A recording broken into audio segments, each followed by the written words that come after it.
Hello guys, I'm Sumit Yadav. Welcome back in Farmer Destination app and don't forget to like, share and subscribe our channel. Moving further, today our topic is phenols. So phenol सबसे पहले होते क्या है? जब भी एक benzene ring से directly हमारा हाइड्रोक्सी ग्रुप मतलब OH ग्रुप आके अटैच हो जाता है, उनको हम फिनॉल कहते हैं। अगर यही OH ग्रुप हमारे बेंजीन रिंग के किसी साइड चेन से आके अटैच होता है तो उसको हम एरोमेटिक अल्कोहल्स कहते हैं, लाइक बेंजाइलो अल्कोहल। यहाँ पर हमारे बेंजीन के ऊपर एक मिथाइल ग्रुप मतलब CH3 ग्रुप लगा रहता है। अगर जब उस CH3 ग्रुप के एक हाइड्रोजन को रिप्लेस करके OH उसके साइड चेन से अटैच होता है तो वो हमारे एरोमेटिक अल्कोहल माने जाते हैं। For example benzyl alcohol.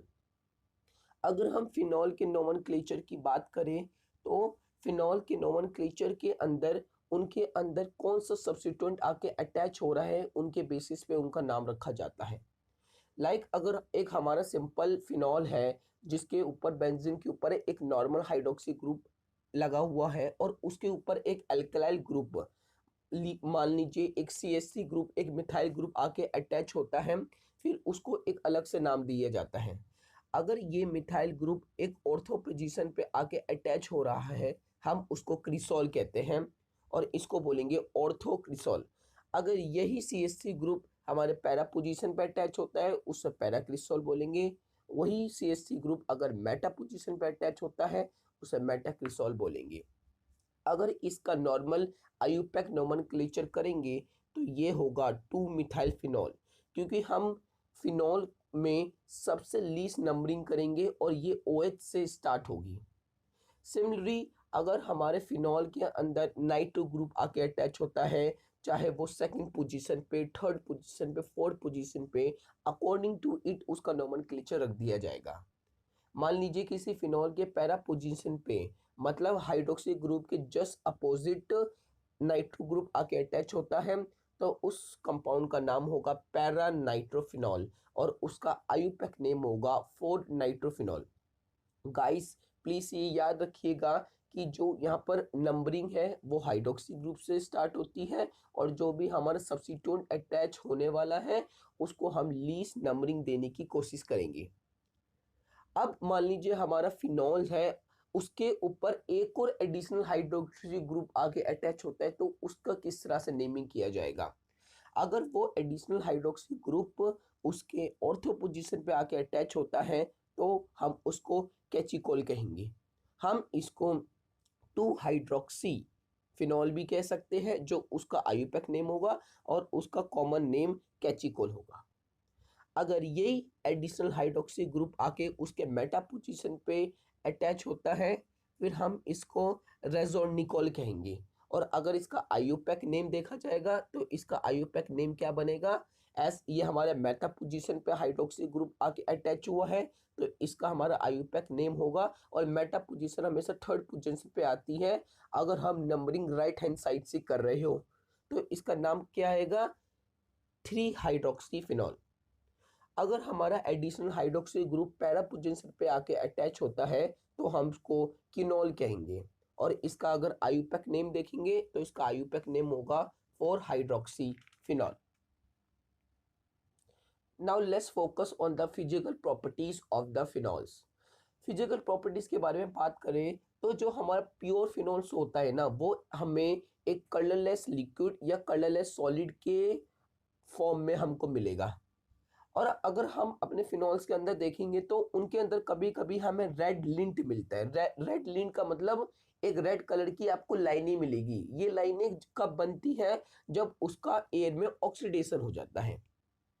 जो हमारी फिनॉल की अडर होती है वो थोड़ी खट्टी मतलब सोर टाइप होती है, कार्बोइक एसिड की तरह होती है जो बहुत टॉक्सिक होती है। इसको डायरेक्टली स्मेल करना हमारे लिए बहुत ही टॉक्सिक हो सकता है। हमारे अगर हम इनके मेल्टिंग पॉइंट को फिनॉल्स के मेल्टिंग पॉइंट को कंपेयर करते हैं एलिफेटिक अल्कोहल से तो हमारे जो मेल्टिंग पॉइंट होता है फिनॉल का वो हाइयर होता है, क्योंकि इनके अंदर हमारा इंटरमोलिकुलर हाइड्रोजन बॉन्डिंग होती है। गाइस चलो समझते हैं इंटरमोलिकुलर और इंट्रामोलिकुलर हाइड्रोजन बॉन्डिंग क्या होती है। मान लीजिए हमारा कोई फिनॉल है, फिनॉल मतलब बेंजीन है, उसके ऊपर कोई हाइड्रोक्सी ग्रुप अटैच है। अगर उसके ऑर्थो पोजीशन पे एक नाइट्रो ग्रुप आके अटैच होता है तो हमारे नाइट्रो ग्रुप के नेगेटिव ऑक्सीजन और हाइड्रोक्सी ग्रुप के पॉजिटिव हाइड्रोजन के बीच में अट्रैक्शन होगी। ठीक है, और ये अट्रैक्शन एक मॉलिक्यूल के बीच में ही होगी, तो हम इसको क्या बोलते हैं, इंट्रा मॉलिक्यूलर हाइड्रोजन बॉन्डिंग। इसको हाइड्रोजन बॉन्डिंग क्यों कह रहे हैं, क्योंकि यहाँ पर हाइड्रोजन का इन्वॉल्वमेंट हो रहा है। तो गाइस अब हम इंट्रा और इंटर मॉलिक्यूलर हाइड्रोजन बॉन्डिंग के बारे में समझते हैं। मान लीजिए कोई हमारा फिनॉल है, जिस मतलब एक बेंजीन है, उस पर हाइड्रोक्सी ग्रुप अटैच है, उसके ऊपर हम एक नाइट्रो ग्रुप लगाते हैं ऑर्थो पोजीशन पे। सो उस नाइट्रो ग्रुप के नेगेटिव ऑक्सीजन और हाइड्रोक्सी ग्रुप के पॉजिटिव हाइड्रोजन के बीच में अट्रैक्शन होगा, जिसको हम क्या बोलेंगे कि इनके अंदर इंट्रा मॉलिक्यूलर हाइड्रोजन बॉन्डिंग हो रही है। इंट्रा वर्ड हमने इसलिए यूज किया है क्योंकि ये विथ इन द मॉलिक्यूल हो रही है, ये किसी और मॉलिक्यूल के साथ नहीं हो रही। बट अगर हम यही नाइट्रो ग्रुप उस फिनॉल के पैरा पोजीशन पे लगा दें तो यहाँ पर एक दूसरे के साथ बॉन्डिंग करना इम्पॉसिबल हो जाएगा, क्योंकि ये एक दूसरे के एकदम अपोजिट साइड सिचुएटेड होंगे। इसलिए यहाँ पर जो बॉन्डिंग होगी वो होगी intermolecular hydrogen bonding. Guys, intermolecular hydrogen bonding एक मॉलिक्यूल के अंदर नहीं, विथ इन टू मॉलिक्यूल्स, मतलब एक मॉलिक्यूल दूसरे मॉलिक्यूल के साथ करेगा। मान लीजिए हमारा एक नाइट्रोबेंजीन का जो नेगेटिव ऑक्सीजन है नाइट्रो ग्रुप का, वो हमारे दूसरे नाइट्रोबेंजीन के, ठीक है, हाइड्रोजन के साथ बॉन्ड फॉर्म करेगा। यहाँ पर जो बॉन्डिंग हो रही है, एक नाइट्रोबेंजीन के नेगेटिव ऑक्सीजन और दूसरे नाइट्रोबेंजीन के पॉजिटिव हाइड्रोजन के बीच में हो रही है, जिसको हम इंटरमॉलिक्यूलर हाइड्रोजन बॉन्डिंग कहेंगे। इसलिए जो हमारे पैरा नाइट्रोफिनॉल्स होते हैं उनका मेल्टिंग पॉइंट हाई होता है एज कंपेयर टू ऑर्थोनाइट्रोफिनॉल, क्योंकि इनके अंदर इंटरमॉलिक्यूलर हाइड्रोजन बॉन्डिंग होती है जो हमारे इंट्रामॉलिक्यूलर हाइड्रोजन बॉन्डिंग से बहुत ही स्ट्रॉन्गर होती है। जो हमारे पैरा नाइट्रोफिनॉल होते हैं, इसी की वजह से इनकी जो वाटर में सोल्यूबिलिटी होती है ज़्यादा होती है, क्योंकि पैरा नाइट्रोफिनॉल में जो पैरा पोजीशन पे नाइट्रो ग्रुप अटैच होता है या पैरा पोजीशन पे हाइड्रोक्सी ग्रुप अटैच होता है, वो एक मॉलिक्यूल के अंदर बॉन्डिंग नहीं कर पाते, वो हमारे वाटर मॉलिक्यूल के साथ बॉन्डिंग करते हैं। लाइक हमारा नाइट्रोबेंजीन है, सो नाइट्रोबेंजीन में जो हमारा नेगेटिव ऑक्सीजन होता है वो वाटर के पॉजिटिव हाइड्रोजन के साथ बॉन्डिंग बनाता है, और ये बॉन्डिंग दो मॉलिक्यूल्स मतलब एक मॉलिक्यूल्स ऑफ वाटर और एक मॉलिक्यूल्स ऑफ नाइट्रोबेंजीन के बीच में हो रही है, जिसके जिसकी वजह से इनकी सोल्युबिलिटी एनहांस हो जाती है। जबकि ऑर्थोनाइट्रोफिनॉल के अंदर जो बॉन्डिंग होती है वो पहले से ही हो रखी होती है एक मॉलिक्यूल के अंदर, और वो हमारे वाटर के साथ बॉन्डिंग नहीं करते, जिसकी वजह से उनकी सॉल्युबिलिटी इतनी अच्छी नहीं होती वाटर में as compare to para nitrophenol. Mean हमारा जो पैरा नाइट्रोफिनॉल्स होता है उसकी ज़्यादा सॉल्युबिलिटी होती है। अगर उसकी ज़्यादा सॉल्युबिलिटी होती है इसका मतलब है उसकी वोटिलिटी कम होती है। मीन्स अगर जो चीज़ हमारी जितनी ज़्यादा सॉल्युबलाइज होगी वो उतनी कम वॉलेटाइल होगी, वो कम उड़ेगी। इसलिए हमारा ऑर्थो नाइट्रोफिनॉल की ज़्यादा वोटिलिटी होती है as compare to para nitrophenol because of इस less solubility. Then we study about the acidity of the phenols. हमारे जो फिनॉल्स होते हैं वो एसिडिक इन नेचर्स होते हैं, क्योंकि जब हमारा फिनॉल्स के अंदर एक हाइड्रोजन रिमूव होता है, जो तुम्हें हमें आयन मिलता है वो होता है फिनॉक्साइड आयन। फिनॉक्साइड आयन का इस क्या होता है, एक बेंजीन के ऊपर ऑक्सीजन लगाता होता है और उस ऑक्सीजन पे नेगेटिव चार्ज होता है। अब जो हाइड्रोजन के रिमूव होने से जो फिनॉक्साइड आयन होता है ना, वो रेजोनेटिंग स्ट्रक्चर से स्टेबलाइज होता है। और ये रेजोनेंस कैसे बनती है, जब भी ऑक्सीजन पे बैठा हुआ इलेक्ट्रॉन हमारा रेजोनेंस स्टार्ट करता है हमारा पाई मॉलिक्यूलर ऑर्बिटल्स के साथ, हमारे जितने भी पाई बॉन्ड्स हैं जो हमारे बेंजीन के अंदर है उनके साथ रेजोनेंस स्टार्ट करता है, तो इसके कारणवश हमें 5 रेजोनेटिंग स्ट्रक्चर मिलते हैं। इन 5 रेजोनेटिंग स्ट्रक्चर की वजह से हमारा जो फिनॉक्साइड आयन है, जो अभी अभी हमारे हाइड्रोजन के जाने के बाद बना है, वो बहुत ही स्टेबलाइज हो जाता है। इसलिए जो हमारे फिनॉल्स होते हैं वो एसिडिक होते हैं, क्योंकि वो एसिडिक का मतलब क्या है, वो हमारा हाइड्रोजन छोड़ेंगे, जैसे हाइड्रोजन छोड़ेंगे फेनॉक्साइड आयन बनेगा, फेनॉक्साइड आयन रेजोनेंस स्टेबलाइज कर दिया जाएगा। इसलिए जो हमारे फिनॉल्स होते हैं वो ज़्यादा एसिडिक होते हैं as compare to aliphatic alcohol, क्योंकि एलिफेटिक अल्कोहल के अंदर कोई भी delocalisation of pi molecular orbital हो नहीं रहा, तो उनके अंदर जो हमारा किसी भी तरह की स्टेबिलिटी नहीं आ रही। लेकिन हमारे फिनॉल के अंदर जैसे ही हाइड्रोजन रिमूव होता है स्टेबिलिटी आती है, because of the delocalisation of pi electron. अभी तक हम समझ चुके हैं कि जो भी हमारा फिनॉल होता है वो क्या होता है, एसिडिक इन नेचर होता है। अगर हम इस फिनॉल पे कोई भी सब्स्टिट्यूएंट ऐड करते हैं, चाहे वो ऑर्थो पोजीशन पे, पैरा पोजीशन पे या मेटा पोजीशन पे, इसका मतलब उसकी एसिडिटी पे कोई ना कोई इफेक्ट तो आता ही होगा। तो हम चलो उन इफेक्ट्स के बारे में पढ़ते हैं। सबसे पहले हम इफेक्ट पढ़ेंगे, क्या इफेक्ट होता है अगर हम कोई इलेक्ट्रॉन विड्रॉइंग ग्रुप इसके आगे आगे अटैच कर जाए। हमारे जो इलेक्ट्रॉन विड्रॉइंग ग्रुप होता है वो like nitro group, cyanide group, carboxylic group, aldehyde group, ketone group, ammonium group और सम हैलोजेंस लाइक क्लोरीन। गाइस ये नोटिस करने की बात है, इन बेंजीन जो क्लोरीन होता है वो हमारा ऑर्थो पैरा डायरेक्टिंग ग्रुप का काम करता है। ऑर्थो पैरा डायरेक्टिंग ग्रुप मतलब वो एक इलेक्ट्रॉन डोनेटिंग का काम करता है, क्योंकि वहां पर उसका इंडक्टिव इफेक्ट लो होता है as compare to resonance effect. But हमारे फिनॉल्स के अंदर हम क्लोरीन को इलेक्ट्रॉन विड्रॉइंग ग्रुप के अंदर कंसिडर करते हैं, क्योंकि यहाँ पर इनका इंडक्टिव इफेक्ट ज्यादा होता है as compare to resonance effect. जब भी किसी हेलोजन ग्रुप का इंडक्टिव इफेक्ट ज्यादा होता है उसके रेजोनेंट इफेक्ट से, वो हमारे इलेक्ट्रॉन विड्रॉइंग ग्रुप की तरह एक्ट करता है।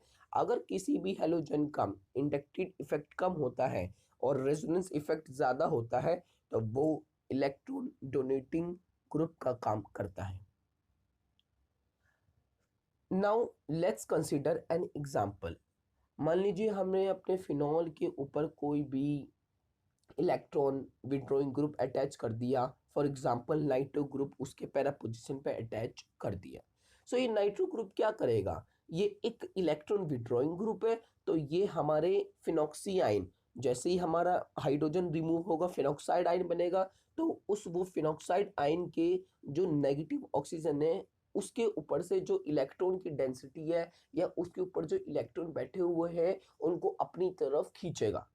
उसको अपनी तरफ खींचने की वजह से क्या होगा, जो रेजोनेंस स्ट्रक्चर होंगे वो बढ़ जाएंगे, क्योंकि सबसे पहले डायरेक्टली हमारा जो इलेक्ट्रॉन्स है वो ऑक्सीजन से हमारे नाइट्रो ग्रुप की तरफ तो आ नहीं जाएगा, वो सबसे पहले हमारे बेंजीन के पाई मॉलिक्यूलर ऑर्बिटल के साथ इन्वॉल्व होगा। जैसे ही वो पाई मॉलिक्यूलर ऑर्बिटल के साथ इन्वॉल्व होगा और हमारा इलेक्ट्रॉन पैरा पोजीशन पे आएंगे, उसके बाद वो हमारे नाइट्रो ग्रुप के ऊपर आएंगे, और इसी नाइट्रो ग्रुप के अंदर इलेक्ट्रॉन की मूवमेंट की वजह से हमारे रेजोनेटिंग स्ट्रक्चर एनहांस हो जाते हैं।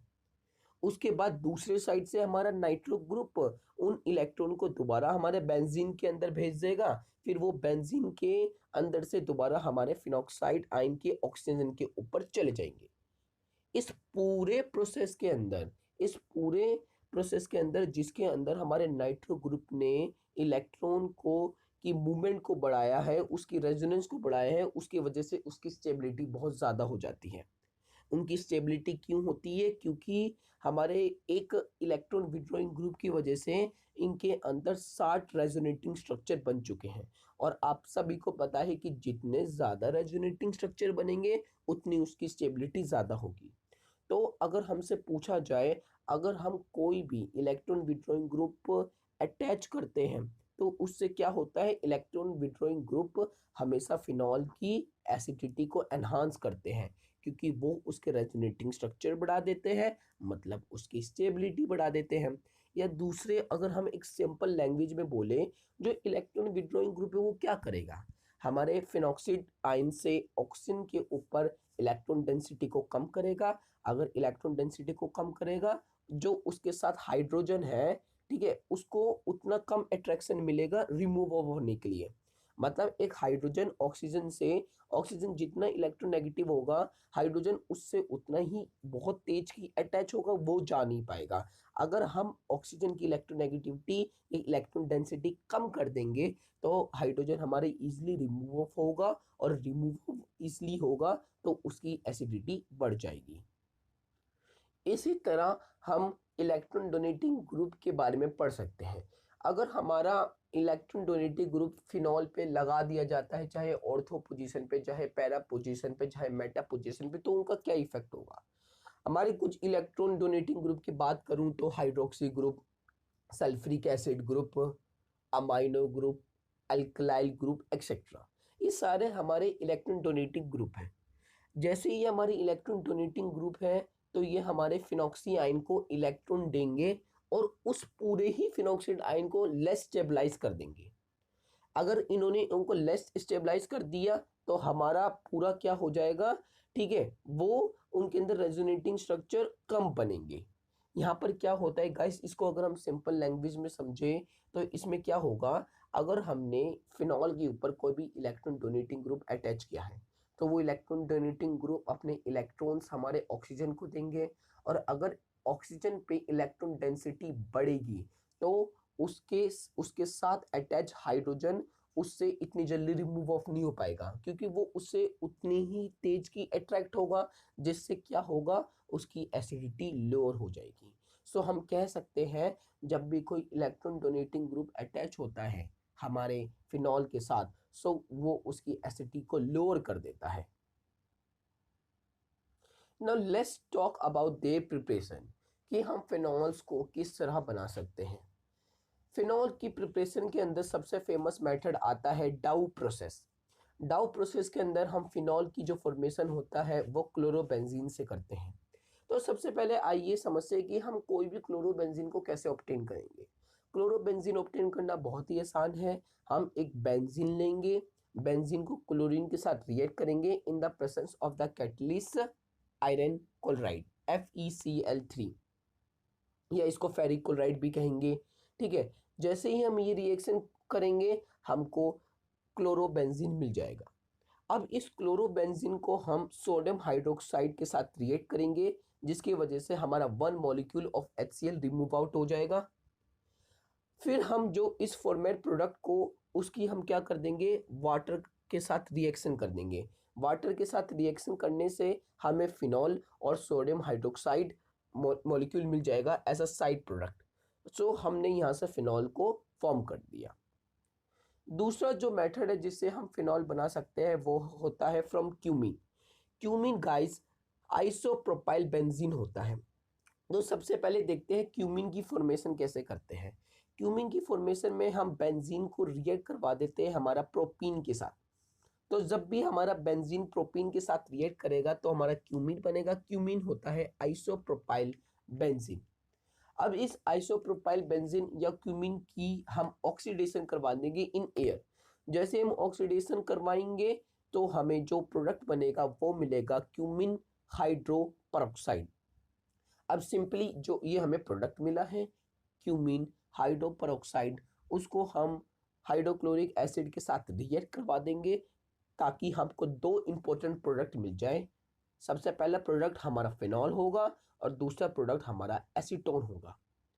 गाइस, हम आजकल इंडस्ट्री में 80% टोटल क्यूमीन बनाते हैं, क्योंकि जो भी क्यूमीन बनाने के लिए हमें सब्सटेंस चाहिए होते हैं लाइक बेंजीन और प्रोपीन, वो इजीली हमें पेट्रोलियम से मिल जाते हैं। इसलिए हम 80% क्यूमीन बनाते हैं। और इस पूरे फिनॉल के सिंथेसिस में हमें एक और इम्पोर्टेंट साइड प्रोडक्ट मिलता है, वो होता है एसीटोन, जो हमारे इंडस्ट्रियल यूज के लिए बहुत ही इंपॉर्टेंट होता है। नाउ अब हम देखते हैं कि हम फिनॉल्स को कोल टार से कैसे निकाल सकते हैं। गाइस, कोल टार को नेचुरल सोर्स माना जाता है फिनॉल और टोल्यूलिन का, लेकिन आजकल देखो नेचुरल सोर्सेज की जो भी हमारे पास डिस्ट्रीब्यूशन है या उनकी अवेबिलिटी है वो बहुत कम हो चुकी है। इसलिए आजकल हम बस कोल टार से 10% ऑफ टोटल प्रोडक्शन करते हैं फिनॉल्स की। जो हमारे कोल टार का मिडल ऑयल फ्रैक्शन होता है ना, वो तीन चीज का मिक्सर कंटेन करता है। टोलुलिन, फिनॉल एंड नेफ्थलीन। तो जब इस मिडल ऑयल फ्रैक्शन को हम कूल डाउन करते हैं तो नेफ्थलीन का मॉलिक्यूलर वेट बहुत हाई होता है, तो वो हमारा सॉलिड फॉर्म में डिपॉजिट हो जाता है, जिससे हम सेंट्रीफ्यूगेशन करके नेफ्थलीन को सेपरेट आउट कर सकते हैं। उसके बाद जो हमारा मिक्सर में बचता है वो होता है फिनॉल और टोनुलिन। हम यहाँ से फिनॉल को किस तरह सेपरेट आउट करते हैं, हम इसको डिसॉल्व कर देते हैं सॉल्ट बना के। और सॉल्ट आप सबको पता है फिनॉल हमारा एसिडिक है, तो हम किसी इसको बेसिक सब्सटेंस से रिएक्ट करेंगे ताकि वो सॉल्ट बने और डिसॉल्व आउट हो सके। और हम यहाँ पर बेसिक सब्सटेंस सोडियम हाइड्रोक्साइड लेते हैं। तो जब भी हम फिनॉल को सोडियम हाइड्रोक्साइड के साथ रिएक्ट करते हैं तो हमको 1 मॉलिक्यूल ऑफ वाटर और हमें सॉल्ट मिलता है, सोडियम सॉल्ट। अगर आप बोलोगे अब हम इस सोडियम सॉल्ट को सेपरेट आउट कर लेंगे, लेकिन अब हम इन सोडियम सॉल्ट से किस तरह अपना फिनॉल को रिकवर करेंगे, हम इसको कार्बन डाइऑक्साइड के साथ रिएक्ट करवा देंगे। अगर जो हमारा सॉल्ट फॉर्म है, अगर हमने उसको कार्बन डाइऑक्साइड के साथ रिएक्ट करवा दिया तो हमें फिनॉल मिल जाएगा और सोडियम कार्बोनेट मिल जाएगा। हम यहाँ से जो मिक्सर होता है फिनॉल और सोडियम कार्बोनेट का, अब इस मिक्सर को हम फ्रैक्शनल डिस्टिलेशन करके सेपरेट आउट कर सकेंगे, जिससे हमें प्योर फॉर्म में फिनॉल मिल जाएगा। गाइस, अगर हम बात करें कुछ इंपॉर्टेंट प्रॉपर्टी फिनॉल्स की, कभी कभी ये टर्म्स यूज हो जाती हैं। लाइक अगर हमारा लिक्विड फिनॉल है और उसके अंदर 5% वाटर की क्वांटिटी है तो उसको हम कार्बोलिक एसिड कहते हैं। समझे? अगर मतलब मैं कहने ये चाहता हूँ कि अगर फिनॉल है, अगर उनके वाटर की कंसंट्रेशन 1% है या 2% या 3% है, वो फिनॉल ही होगा। लेकिन अगर वाटर की कंसंट्रेशन 5% तक आ जाती है तो हम उसको कार्बोलिक एसिड कहेंगे। अगर हम फिनॉल को एक्सपोज कर देते हैं एयर के अंदर बहुत लॉन्ग टाइम के लिए, तो उनके अंदर पिंक कलर की थ्रेड्स लाइक फॉर्मेशन हो जाएगी, क्योंकि उनके अंदर ऑक्सीडेशन हो चुकी है। और 65.8 डिग्री सेल्सियस के जो नीचे होते हैं ना फिनॉल्स, वो होते हैं पार्शियली सॉल्युबल इन वाटर, जबकि 65.8 डिग्री सेल्सियस के ऊपर, ठीक है, हर टेम्परेचर पे वो टोटली सॉल्युबल होते हैं हर प्रोपोर्शन में। इसलिए 65.8 डिग्री सेल्सियस एक क्रिटिकल पॉइंट माना जाता है जिसके नीचे जो हमारे फिनॉल्स होते हैं वाटर में पार्शियली सॉल्युबल होंगे। लेकिन इसके ऊपर, इस टेम्परेचर के ऊपर, इस पॉइंट के ऊपर हर प्रोपोर्शन में हमारे फिनॉल वाटर के अंदर फुली या टोटली सॉल्युबल होंगे। गाइस, चलिए अब हम इनकी अब क्वालिटेटिव टेस्ट के बारे में डिस्कस कर लेते हैं। तो सबसे पहले क्वालिटेटिव टेस्ट क्या होता है? अगर हम किसी भी सब्सटेंस से, किसी भी कंपाउंड का क्वालिटेटिव टेस्ट की बात करें, क्वालिटेटिव टेस्ट मतलब जो उनके बारे में हमको पता है। अगर हम ऐसा क्या टेस्ट करें, मान लो मुझे कोई एक्स सैंपल दे दिया जाता है और हमें पूछा जाएगा कि ये मुझे बताओ फिनॉल है या नहीं, कि मैं कौन कौन से डिफरेंट टेस्ट परफॉर्म करूंगा कि मुझे ये पता चल जाए कि ये फिनॉल ही है, उनको हम क्वालिटेटिव टेस्ट कहते हैं। तो सबसे पहला टेस्ट जो सबसे इजीएस्ट है वो होता है लिटमस पेपर टेस्ट। हम यहाँ पर क्या करते हैं, फिनॉल के अंदर अपने लिटमस पेपर को थोड़ा डिप करते हैं। अगर हमारा blue colour of litmus change हो जाता है रेड कलर में, इसका मतलब है कि वो जो भी सब्सटेंस है वो एसिडिक इन नेचर है। और हम सभी को पता है हमारा फिनॉल क्या होता है, एसिडिक इन नेचर। दूसरा हमारा टेस्ट है लिबरमैन टेस्ट। गाइस, थोड़ा इंपॉर्टेंट टेस्ट है। लिबरमैन टेस्ट के अंदर क्या होता है, हम फिनॉल को सोडियम नाइट्राइल के साथ रिएक्ट करते हैं in the presence of concentrated sulphuric acid. जब भी हम फिनॉल को सोडियम नाइट्राइल मतलब NaNO2 के साथ रिएक्ट करते हैं in the presence of concentrated sulphuric acid, हमें एक डीप ग्रीन कलर का कंपाउंड मिलता है। हमें जो ये डीप ग्रीन कलर का कंपाउंड होता है वो अपने दो इक्विलिब्रियम फॉर्म में होता है। एक ऐसा पॉइंट आता है जब ये जो इसके दो इक्विलिब्रियम फॉर्म होते हैं ना, और ये दोनों ही equilibrium form deep green colour के होते हैं, ये एक दूसरे के साथ कंडेंस हो जाते हैं। इन दो इक्विलिब्रियम जो कंपाउंड बने हैं उनके कंडेंसेशन से जो एक नया सिंगल कंपाउंड बनता है, ठीक है, वो हमारा रेड इन कलर होता है। और इस रेड इन कलर कंपाउंड को हम इंडोफिनॉल कहते हैं। गाइस, जब भी इनका कंडेंसेशन होता है दो इक्विलिब्रियम कंपाउंड का और हमारा इंडोफिनॉल का फॉर्मेशन होता है, इसी के साथ हमारा निट्रियस एसिड HONO ऐसा साइड प्रोडक्ट हमको मिलता है। अब ये जो रेड इन कलर का सब्सटेंस बन चुका है इंडोफिनॉल कंडेंसेशन के द्वारा, अब ये जो रेड इन कलर का सब्सटेंस होता है वो रिएक्शन करेगा सोडियम हाइड्रोक्साइड। हम इस रेड इन कलर के सब्सटेंस जिसको हम इंडोफिनॉल कहते हैं, हम इसको सोडियम हाइड्रोक्साइड के साथ रिएक्ट करते हैं और फिर जो हमें सब्सटेंस मिलता है वो होता है इंडोफिनॉल सॉल्ट। और ये indophenol salt deep blue in colour होता है। अगर आखिरी में हमारा डीप ब्लू इन कलर आता है, इसके वजह से हम ये कंफर्म कर सकते हैं जो भी हमारा सब्सटेंस था वो हमारा क्या था, हमारा फिनॉल था। तो गाइस प्लीज यहाँ पर कलर के चेंजमेंट को नोटिस कीजिए। सबसे पहले हमारा डीप ग्रीन कलर का कंपाउंड होता है, कंडेंसेशन के बाद वो डीप ग्रीन कलर का कंपाउंड रेड कलर में बदलता है और सोडियम हाइड्रोक्साइड के साथ रिएक्ट करने के बाद वो रेड कलर का कंपाउंड डीप ब्लू कलर में बदल जाता है। अब हम बात करते हैं दूसरे क्वालिटेटिव टेस्ट के बारे में, और दूसरा क्वालिटेटिव टेस्ट है फेरिक क्लोराइड टेस्ट। यहाँ पर हम फिनॉल का एक एक्यूसिक सोल्यूशन लेते हैं। अगर हम जो फिनॉल का एक्यूसिक सोल्यूशन लेते हैं और हम उसको न्यूट्रल फेरिक क्लोराइड के साथ रिएक्ट करवाते हैं, जब भी हम एक्यूसिक सोल्यूशन ऑफ फिनॉल को रिएक्ट करते हैं न्यूट्रल फेरिक क्लोराइड के साथ, फिर हमारा कॉम्प्लेक्सेशन होता है और एक हमारा डार्क पर्पल कलर का कॉम्प्लेक्स बनता है। डार्क पर्पल कलर का कॉम्प्लेक्स बनेगा और 3 मॉलिक्यूल ऑफ HCl हमको रिमूव ऑफ होंगे। और अगर ये डार्क कलर का पर्पल कॉम्प्लेक्स बनता है तो इसे हम क्या इंडिकेट कर देंगे, जो हमारा प्रोडक्ट था, जो हम सैंपल ले रहे थे, वो फिनॉल ही है। Moving further, next quantitative test है bromine water test. Bromine water test में हम फिनॉल को ब्रोमीन वाटर के साथ रिएक्ट करते हैं ताकि हमारा 2,4,6 ट्राई ब्रोमोफिनॉल मिले। गाइस यहाँ पर नोट करने की बात है, हम यहाँ ब्रोमीन वाटर ले रहे हैं, इसलिए जो ब्रोमीन के मॉलिक्यूल्स होते हैं वो हमारे सेकंड पोजीशन पे, फोर्थ पोजीशन पे और सिक्स पोजीशन पे आके अटैच हो जाते हैं और जो कंपाउंड बनता है वो 2,4,6 ट्राइब्रोमोफिनॉल बनता है। और ये जो 2,4,6 ट्राइब्रोमोफिनॉल है वो वाइट येलो प्रिसिपिटेट के फॉर्म में बनता है। इसी के साथ साथ हमें 3 मॉलिक्यूल ऑफ HBr ऐसा साइड प्रोडक्ट मिलते हैं। अगर जब भी हम अपने सैंपल को ब्रोमीन वाटर के साथ रिएक्ट करते हैं और हमें वाइट येलो प्रिसिपिटेट मिलता है, तो हम ये समझेंगे जो वाइट येलो प्रिसिपिटेट बना है वो हमारा क्या है, 2,4,6 ट्राइब्रोमोफिनॉल है और जो हमारा सैंपल था वो हमारा फिनॉल ही है। नेक्स्ट अब हम जो क्वांटिटेटिव टेस्ट की बारे में बात कर रहे हैं वो है fluorescence test. Guys fluorescence test के अंदर क्या आता है, हम 2 मॉलिक्यूल ऑफ फिनॉल लेते हैं, उन 2 मॉलिक्यूल ऑफ फिनॉल को हम रिएक्ट करवा देते हैं फेटालिक एनहाइड्री के साथ।